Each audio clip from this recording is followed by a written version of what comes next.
재산 분할에 대해서 말씀드려 보겠습니다. 재산 분할을 하면 얼마나 가져올 수 있을까요? 내가 얼만큼 가져올 수 있는지 또는 내가 얼만큼 상대방에게 돈을 줘야 하는지 대략적으로 계산해 보기 위해서 우리가 알아야 할 것들 그리고 계산하는 방법에 대해서 한번 말씀드려 보려고 합니다. 재산 분할 제도는 이혼 등의 경우에 부부가 혼인 중 공동으로 형성한 재산을 청산해서 부부 각자의 몫을 분배해서 가져가는 것을 목적으로 하는 제도입니다. 우리 민법은 부부 별산제를 취하고 있는데 재산 분할을 할 때 부부 별산제를 그대로 적용하게 되면 상당히 불합리한 결과가 나타납니다. 그래서 이혼 같은 경우에 이 부부 별산제를 보완해서 이혼을 할 때는 그 재산이 부부 중 누구의 명의로 되어 있는지는 상관없이 그 재산을 형성하고 또 유지하는 데 기여한 정도, 즉 기여도에 따라서 부부 각자의 몫을 분할하고 기속시키는 자 하는 제도가 바로 재산 분할 제도입니다. 그러니까 재산 분할 제도는 혼인 중에 형성한 재산을 청산하는 건데 그런데 이게 전부는 아니고 또 이혼 후의 부양적 요소 그리고 정신적 손해를 배상하기 위한 급부로서의 성질도 함께 가지고 있습니다. 그래서 기여도에 따라 딱 잘라지지 않는 그 무언가가 있는 경우도 있죠. 그러면 말씀드린 그 부부의 재산 중에서 분할 대상 재산은 어떤 것이고 또 분할하는 방법을 말씀드리겠습니다. 적극 재산, 부부 쌍방의 협력으로 이룩한 재산, 즉 플러스 재산을 말합니다. 소극 재산, 그 재산의 형성에 수반하여 부담한 채무, 즉 마이너스 재산을 말합니다. 이렇게 적극 재산과 소극 재산을 다 합하면 순자산이 나오죠. 거기에 각자의 기여도를 적용해서 계산을 하면 각자에게 기속될 몫이 나옵니다. 그 몫이 나오면 그것을 현물 분할을 하거나 또는 정상급 지급 방식으로 분할합니다. 현물 분할은 간명하게 말씀드리면 각자 명의의 재산을 그 명의대로 소유권을 기속시키는 방법입니다. 정확하게는 확정하는 것이죠. 간명하죠. 두 번째, 정상금 지급 방식은 부부 명의의 적극 재산 및 소극 재산은 그 명의대로 소유권을 확정하고 분할 비율에 따라 일방에게 궁극적으로 기속되어야 할 금액을 정하고 그중 부족한 부분을 상대방에게서 현금으로 지급받는 또는 현금으로 지급하는 방식입니다. 각자의 명의로 되어 있는 재산을 다른 사람, 즉 이혼 상대방의 명의로 바꾸는 것은 절차적으로도 그렇고 비용적으로도 합리적이지가 않죠. 그래서 각자 명의 재산을 그대로 유지하고 그러면 한쪽 기여도에 비해서 많이 가져가거나 적게 가져가야 됩니다. 그러면 많이 가져가는 것만큼 상대방에게 현금을 지급하도록 하는 방식입니다. 실무에서 가장 많이 사용하는 방법이기도 합니다. 그러면 이제 분할 방식은 대충 알았으니 이제 분할 대상 그 재산의 가액 산정 기준 시점을 알아야 됩니다. 부부의 재산에 대한 가치를 시간적으로 언제 기준으로 평가하느냐. 왜냐하면 아파트도 그렇고 주식도 그렇고 계속 가격이 달라지죠. 그러니까 그 딱 기준점이 있어야 합니다. 이 기준점을 알아야 내가 얼마를 가져갈 수 있을지를 예측하고 계산을 해볼 수 있습니다.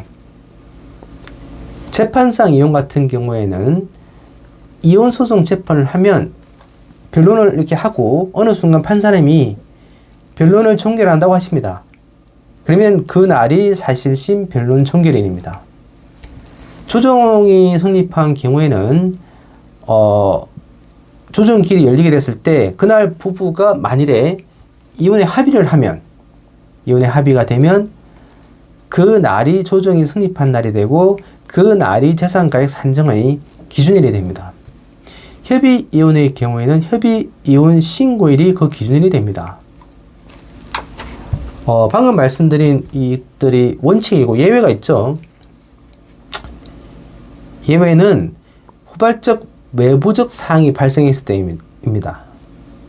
그래서 후발적 외부적 사항이 발생했을 때 그 사정을 참작하는 건데 요즘같이 어떤 부부와의 어떤 행위와 의사와는 아무런 상관이 없이 주식이 갑자기 폭등한다거나 또는 부동산이 갑자기 폭락을 한다거나 이런 일이 생길 수가 있죠. 이때 판사님이 합리적으로 이런 어떤 외부적 후발적인 사정을 고려해서 재산의 가액을 산정할 수 있다 하는 것이 그 예외적인 경우에 해당합니다.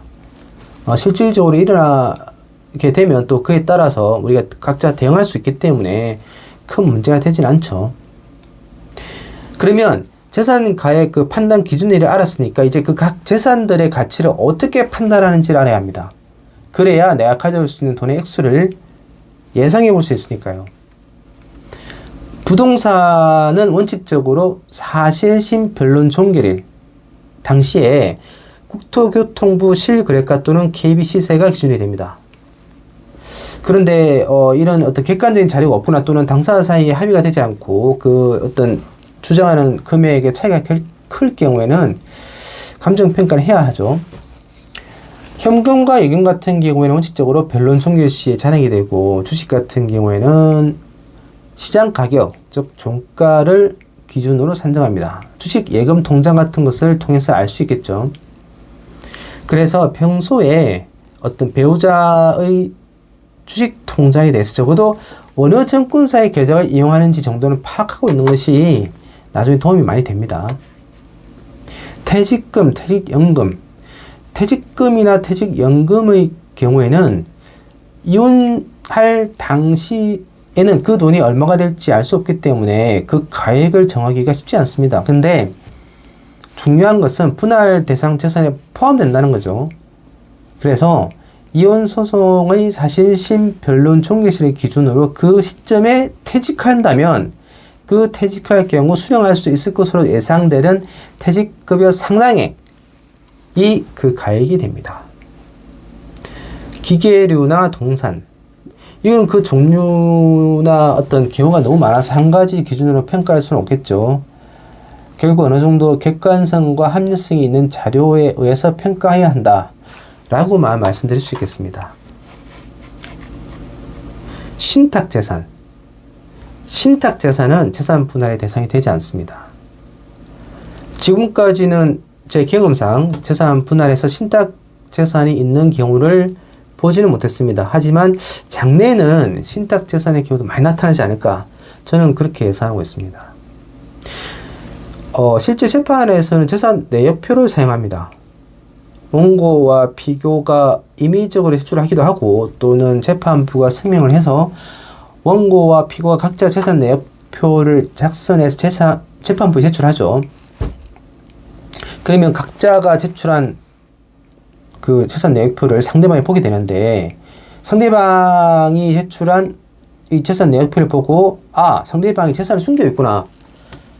그런 사항이면 그 재산을 찾아야 되기 때문에 은행 같은 금융기관에 대해서는 금융거래 제출 명령을 할 수 있고 세무서 같은 관공서에 대해서는 문수 송부 명령을 해서 우리가 상대방 소의 재산을 찾아내야 합니다. 그런데 우리나라의 금융기관이 상당히 많습니다. 은행, 농협, 우체국, 증권사, 보험회사 등을 생각해보면 금방 알 수 있죠. 그래서 되도록이면 평소에 상대방의 재산 사항에 대해서 적어도 상대방이 이용하는 금융기관에 대해서 어떤 금융기관을 이용하는지 정도만 알아도 나중에 재산을 찾는데 좀 도움이 됩니다. 만약에 우리가 그걸 모르면 모든 금융기관에 다 해봐야 되죠. 모든 어떤 증권사에 다 해봐야 되고 모든 보험사에 다 해봐야 됩니다. 그런데 그런 식으로 전체를 다 하는 것도 뭐 경우에 따라서 받아주긴 하는데 대체로 어느 정도 그래도 숫자를 제한을 하기 때문에 좀 필요합니다. 그런 것들이. 위와 같이 해서 이제 부부 명의로 된 재산에 대해서 그 가액 산정 시점이 정해졌고 또 가액 산정 방법이 정해졌기 때문에 그것을 이제 적용을 하면 부부가 가지고 있는 분할대상 재산의 총 가액이 나옵니다. 그러면 이 총 가액을 부부 각자의 기여도에 따라 나누어야 합니다. 그러면 이제 그 기여도에 대해서 이제 알아야겠죠. 이 재산 분할에서 기여도라고 하는 것은 이 부부 쌍방이 혼인 중 공동으로 형성한 재산에 대해서 각자가 기여한 정도를 의미합니다. 아까 말씀드렸듯이 재산 분할에서는 재산의 명의는 상관이 없습니다. 그 재산의 형성 및 유지에 기여한 정도, 즉 기여도에 따라 각자의 몫을 분할합니다. 그래서 그 기여도를 높게 받아야 우리가 재산 분할 비율이 높아질 때니까 그 기여도를 결정한 요소가 무엇인지 알고 그게 대비해야겠죠. 기여도 산정 시의 고려 요소는 뭐 몇 가지 많습니다. 보시면 당사자 쌍방의 협력으로 이룩한 재산의 액수, 혼인 기간, 혼인 생활의 과정, 재산 형성 및 유지에 대한 직접적, 간접적 기여, 가사노동, 육아, 경제활동, 이혼 후의 부양적 요소, 당사자 연령, 재산 상태, 경제적 능력, 이혼에 이른 경위 등 기타 재방 사정 등을 종합적으로 고려해서 기여도를 정하게 됩니다. 이때 우리가 나오는 것이 제3자, 보통 부모죠. 의 지원에 대한 것입니다. 부모 일방의 부모 등이 부부나 그 가족에 대하여 한 경제적, 비경제적 지원이 재산의 형성 및 유지에 기여하였다면 이를 그 부부 일방의 기여로 보아 재산 분할에 참작하는 것이 형평에 부합합니다. 간단히 말해서 부모님에게서 지원받은 그 전세금이라든지 매매대금 일부도 다 기여도 책정에 고려 요소로 평가한다는 의미입니다. 다만 그 기여가 경우에 따라서는 선량한 풍속 기타 사회 질서에 위반되고 반사회성, 반윤리성, 반도덕성이 현저한 경우에는 이를 재산 분할에 참작할 기여로 평가하는 것이 이 법 취지에 맞지 않기 때문에 허용되지 않습니다. 이런 경우는 잘 없죠. 보통의 경우는 잘 없습니다. 하지만 경우에 따라 있을 수 있기 때문에 예를 들면 부모에게서 받은 어떤 전세금이라든지 매매대금 일부가 있는데 그 부모가 행정부의 최고위직이고 지원금이 뇌물과 같이 반사회성, 반윤리성, 반도덕성이 현저하다면 그것은 기여도 고려에 참작하지 않는다는 것입니다. 관련해서 유명한 판례가 있는데 한번 관심 있다면 찾아보시면 좋죠. 그래서 기여도 산정 위에 말씀드린 요소들 종합적으로 고려해서 판사님이 재량으로 정하십니다.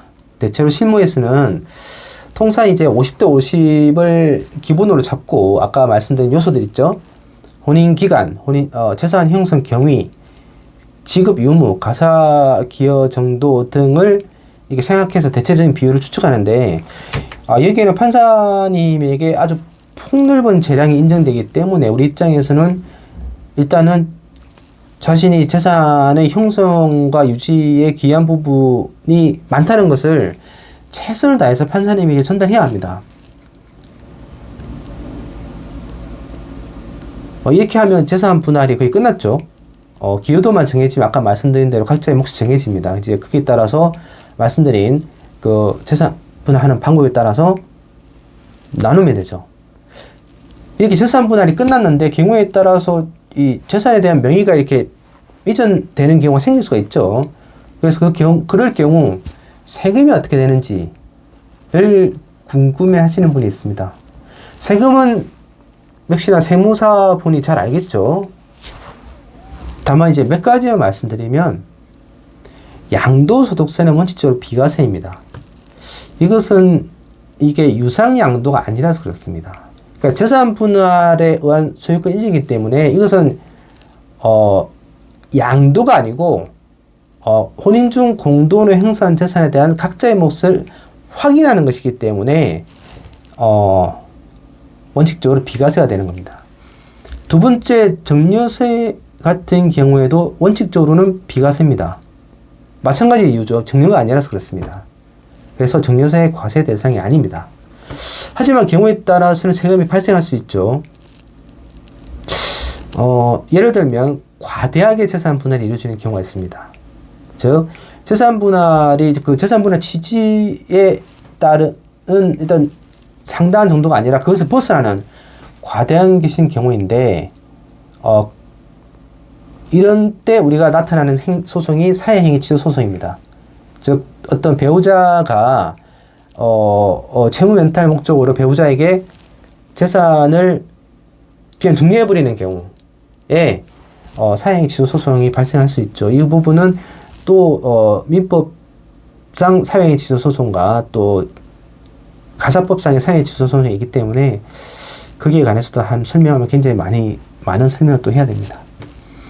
취득세 같은 경우에는 부과되는 걸 알고 있습니다. 이 부분은 세무사분과 한번 상의를 해보시는 게 좋겠습니다.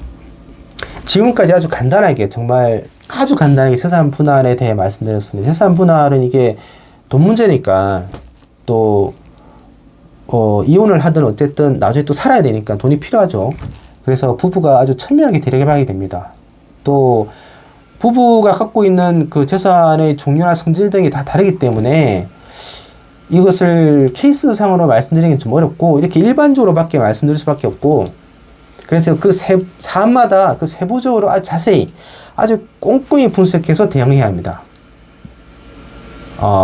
혹시라도 상담을 원하시는 분이 있다면 밑에 나와 있는 제 아이디나 또는 전화번호로 한번 연락을 주시면 제가 성심성의껏 상담해 드리도록 하겠습니다.